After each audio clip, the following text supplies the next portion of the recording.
Kia ora koutou, welcome to Shared Lunch. I'm Garth Bray here in Morningside in Auckland at the headquarters of the Briscoe Group. That's Briscoes and Rebel Sport, homewares and sportswear, a retail powerhouse. And at the head, Rod Duke, a man who's been running retail for 35 years. What are the challenges he sees ahead? Are we going to make a recovery from this cost of living crisis? And what opportunities has he been able to wring from the trade war between the US and China? Well, I head inside to find out. Here's some important info you should always keep in mind. Investing involves risk. You might lose the money you start with. We recommend talking to a licensed financial advisor.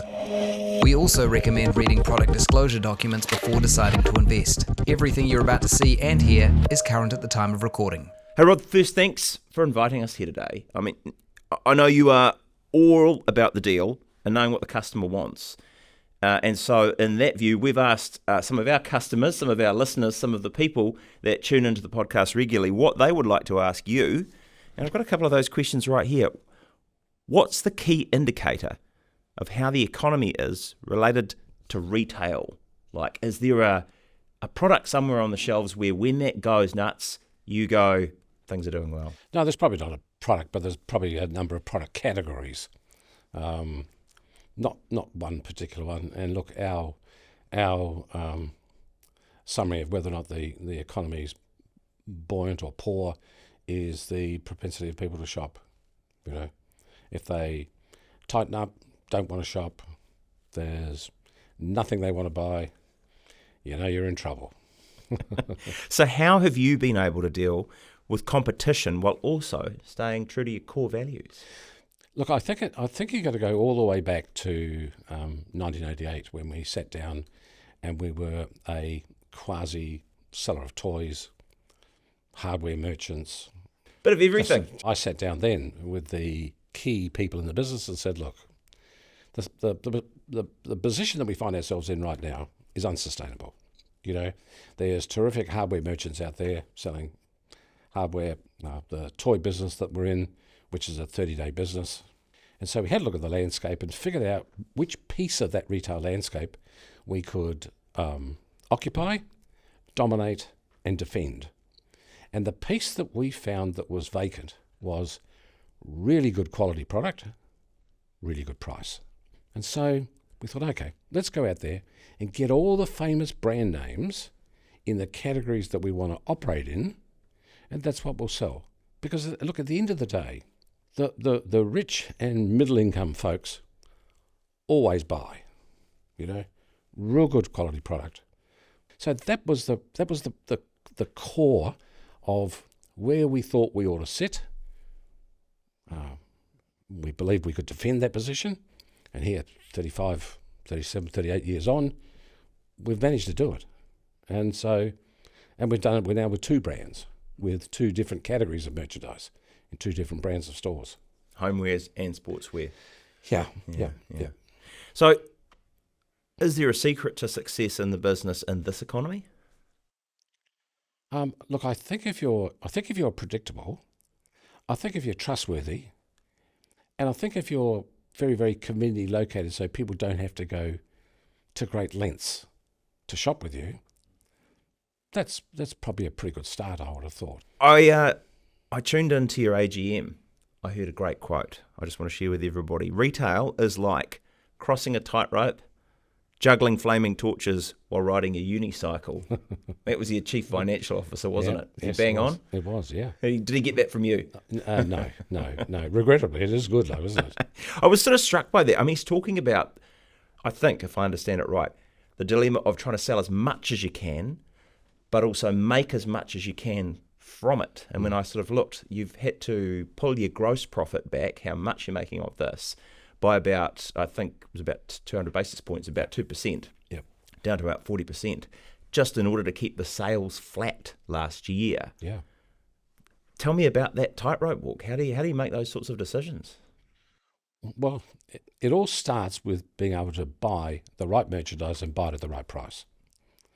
So if you do that, then you've got a bit of leeway, okay, to compensate for some of these poor times that come around from time to time. And sometimes these poor times last weeks and sometimes months, sometimes a season. They very rarely last for the period they've lasted this time. And so, when people are resisting spending money and shopping, there's always a proportion that will. So it's really important that you're able in some way to get a bigger chunk. It's a bit like a day fishing, If the fish are not feeding, then there's a few out there.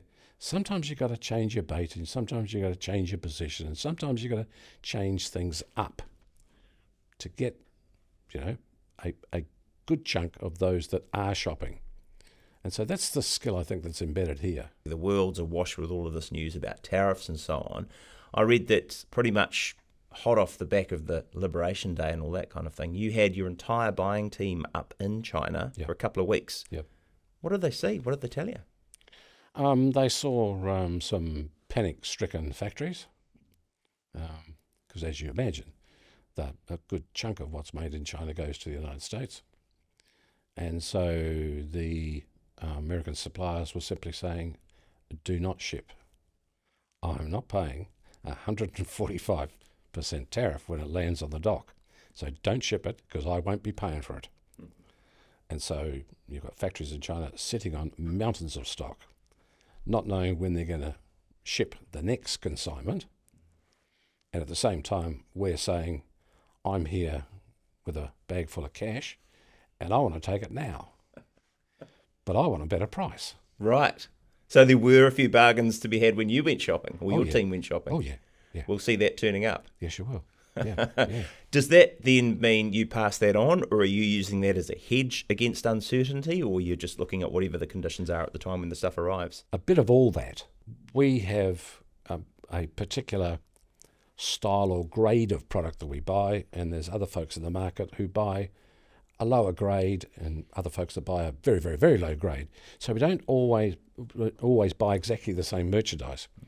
And so it largely depends, for us anyway, it largely depends on the strength of the competitor set that determines, what you're able to sell at. It sounds like we need to talk about competition, but I wanted to stay in China for a little bit longer. Were they waiting? Were they ready to do deals straight away to get it done? Or were they going, hang on, we'll just wait and see how this trades? No, the Chinese want the orders right now. Right. They want to ship right now. Right. We'll take the orders, take the LC, okay, and then ship when we request. But they want firm commitments now. And if you're able to give firm commitments, they'll deal. So if we've just seen in the last little while they've struck a deal for a pause now, after sort of 6 weeks of kind of chaos and uncertainty, a different kind of uncertainty. Now there's a 90-day pause and China and the US have agreed to sort of suspend the worst of some of those tariffs. Does that mean they just snap back to supplying the US and you miss out on the next round of deals? Or No, it doesn't. No. What happens? Well, look, at the end of the day, they've reduced it. I think Trump's reduced it from 145% down to 30%. Well, 30% still kills it. So 30% is still a bad deal. 145%, they close the gates. Lock the gates. It's can't do business. Right.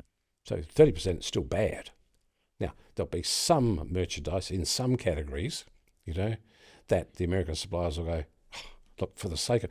Toys might be one. Toys have got to be shipped pretty soon to get there for Christmas. You can have all the toys in the world at whatever price you like, but if they land in January, February, they don't sell because that business is a 30-day business. So toys might be one where the suppliers go, 30%, look, just ship it. I'll worry about the pricing later. So this then has given a sort of a longer-term opportunity for a business like the Briscoe Group to get in there and achieve those lower costs of input, the lower costs of the product that you're bringing in. Yeah, remember the price reductions we've got are in the order of 100 basis points better than perhaps prior periods. 5%, 10%, 15%. So it's not huge price reductions, but they're significant enough to compensate for, perhaps currency fluctuations. I was just going to get to that. Obviously, the dollar has been pretty strong, the US dollar at the moment. Kiwi's pretty weak against it. That must have been really hurting your buying ability if you're settling in dollars. Our exclusive buying currency is US dollars. And I think 18 months ago, it was about 73 cents. Last week, it was 59.60, and now it's 58.50. So it's still well below the 73 cents. So, look, some would argue if you get 10 or 15% or 20% discount off last year's product, or last year's similar product, so you're getting a 20% discount, 15% of that is gone in currency. So there's not a lot of change left over, The economy takes with one hand and gives with the other kind of thing, so you've just got to try and surf through the middle. Yeah. Right. How's our own government, you think, rolling with these punches in terms of how it's responding? Do you see anything in the air that helps at all, or is there anything they can do?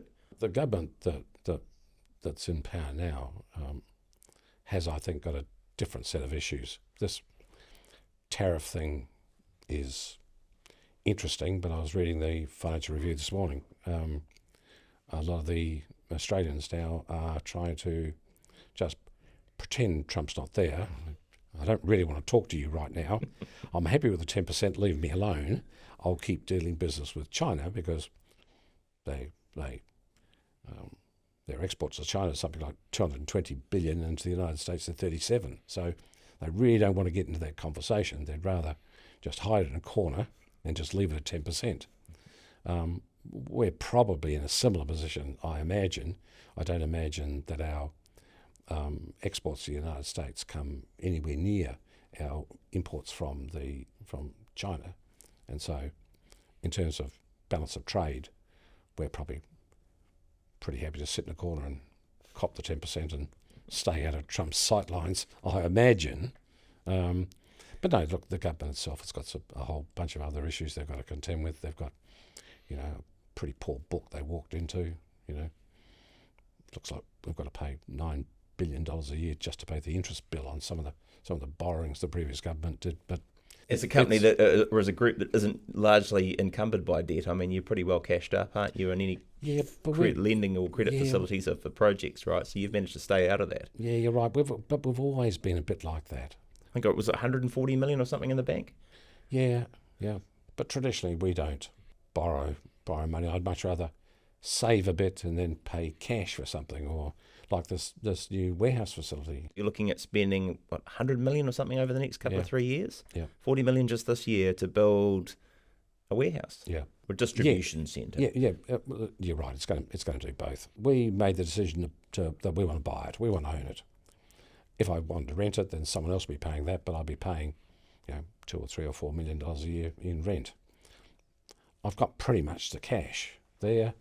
So we thought we'd buy it. It's a strategic asset that's going to be very, very valuable to us for decades to come.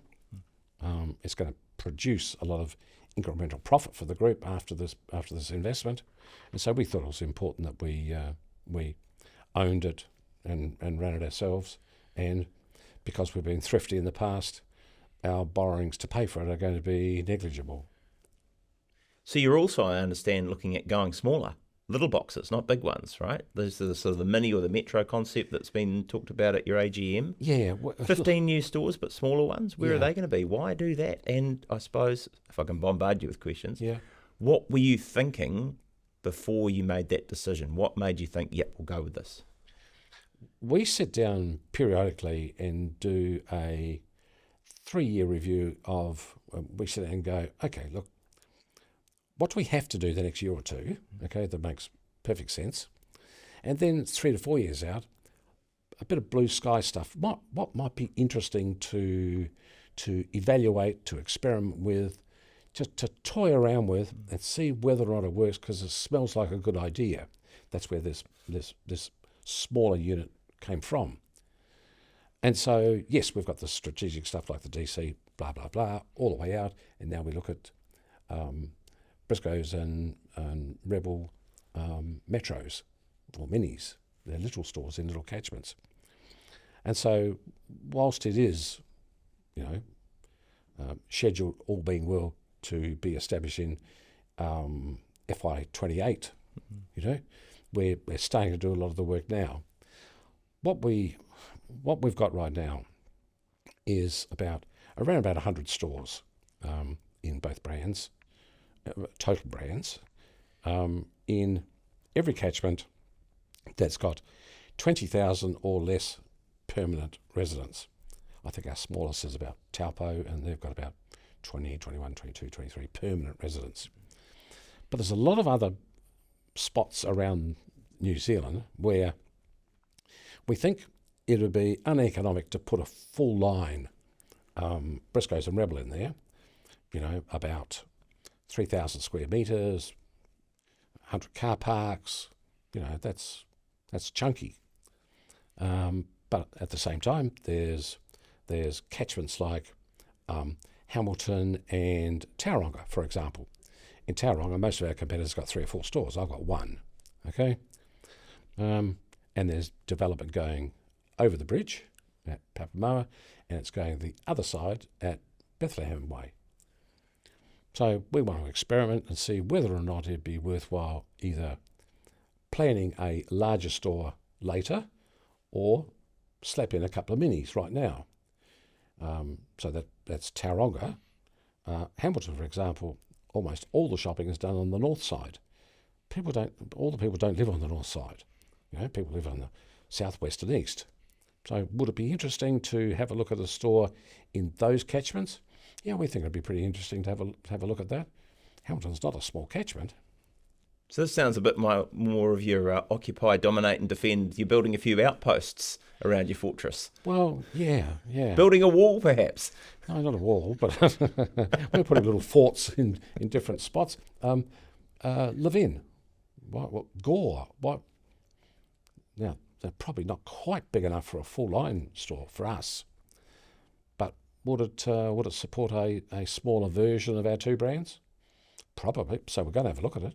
So who are you competing with at that level? Because I would have thought stacks of people are shopping in those places online. They just it comes off the courier. That's who ships through, right? Yeah, but how much do you miss? How much do you miss? We reckon we're doing pretty well online, and it's less than 20% of my total volume. Less than 20%. 19.7, up from 18.7 last year.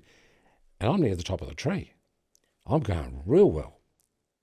So there's 80% not shopping there. And I'd suggest to you that perhaps 20% of the 20% are shopping because they're nowhere near it, so they have to. So the proportions in the overall are relatively small, okay?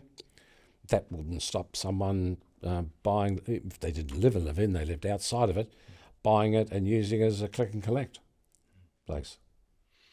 Who are you looking at when you're competing with? Because I guess if you're looking at where people shop now, it's all over the place. People might jump on Temu or something and get something extremely cheap and run through and that kind of thing. Are you worried about them? Are you worried about IKEA, who are turning up in this country later on this year, or Sports Direct? I think the Temus and the Sheins and those folks operate at a different end of the market that I operate in. They do meet other competitors in this country, but they don't meet me.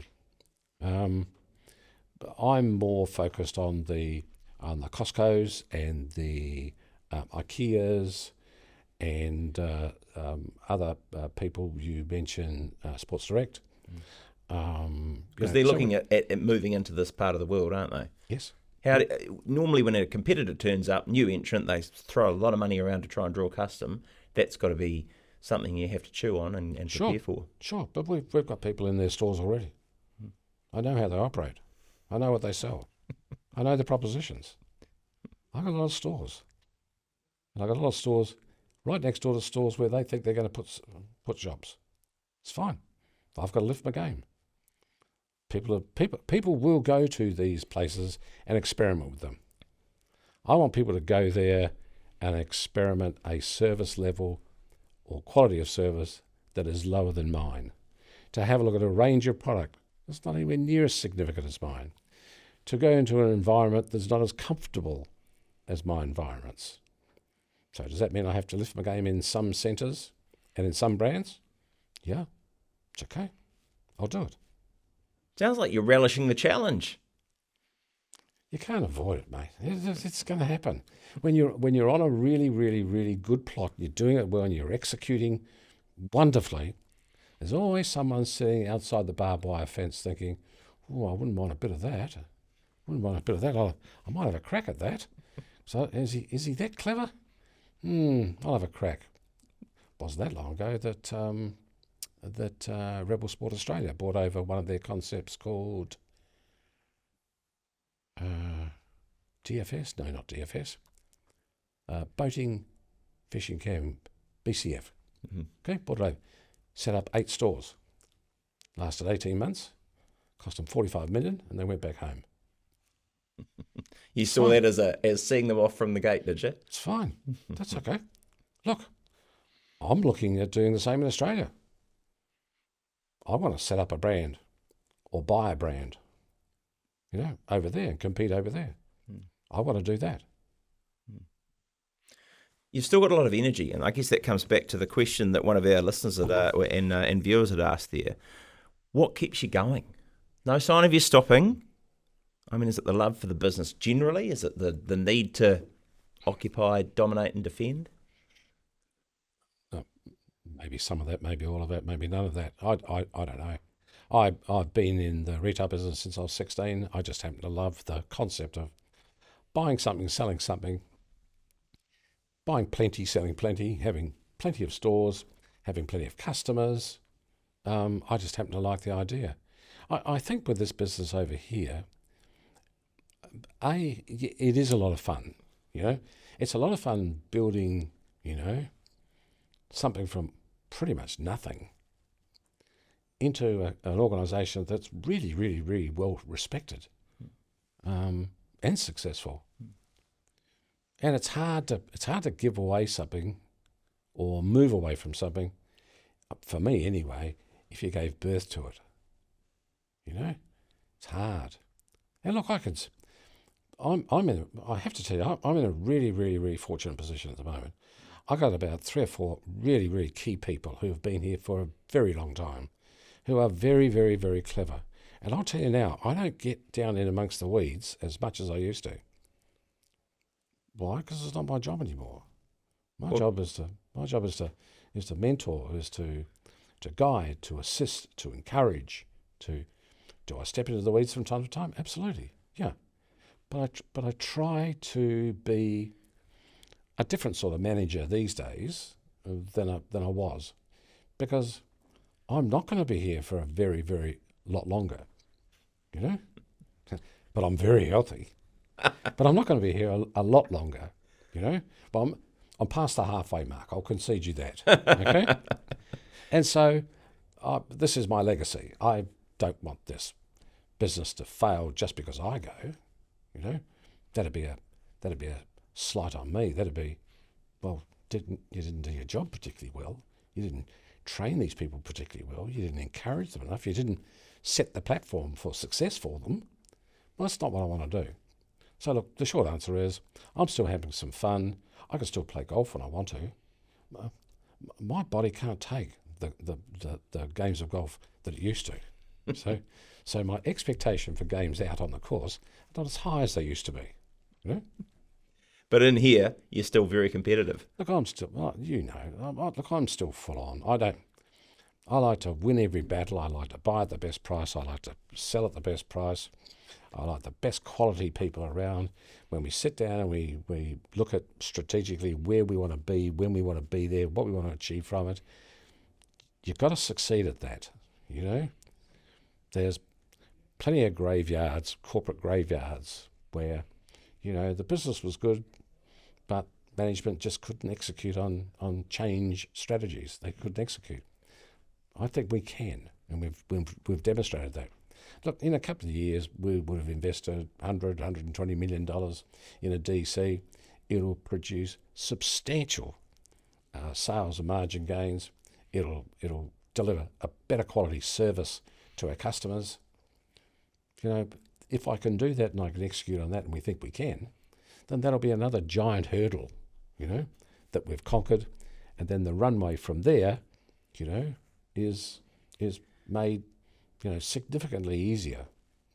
You're off that tightrope with the juggling torches and the unicycle. You're onto, I think it was your CFO said, a well-paved road. Well, we think so beyond that. But look, there'll be other potholes and there'll be other tight ropes that you've got to get on. This business, is always, there's always change. It's never, What doesn't never change? Constant. What doesn't change is you own 77% of it. Yeah. With such a majority, what is the point of being listed? Well, the point in the beginning was that I could expand this business very, very quickly, and Rebel Sport may not have come along if we hadn't had access to, to funds. If you list and you're successful at it, then it's a pretty good road. Very shortly, within weeks, we may very well be invited to go into the NZX top 50, top 50 companies. Now that brings another different set of rewards where, institutions who follow have to get on board. That is a big moment for you if that comes to pass. Well, you think back to where we were, 11 shops doing 20 million, losing 2 million a year. Didn't know where we wanted to be. We're selling just rats and mice, and now it's a very, very, very, very different group now. Quite different. So the idea that government's just sort of reduced some of the requirements for capital listings, made it a little bit easier, a little bit cheaper. Good work, you reckon? I think so. That's the government's job. The government's job is not to hand out stuff everywhere and then people get hold of it and they spend it. They either pay it back or don't pay it back. Government's job is to make life and business and living easier, than it was yesterday. So they can go shopping. Well, so they can go shopping or build a road, build a bridge, get some infrastructure, just get people in work,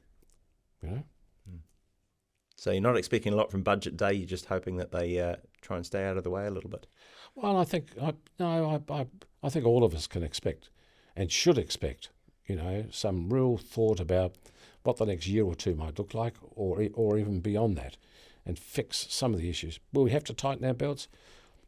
Look, it's like a household, If mum and dad just go crazy and just spend, someone's got to pay it back. But how long does that take and how painful it'll be? We'll find out pretty soon, won't we? And you'll still be here looking for it.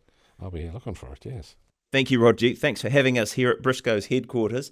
And thank you for watching and for listening, whether it's on YouTube or iHeart or Spotify or Apple, wherever you get your podcasts, even straight off the Sharesies app. Kumatu, that's us for this week.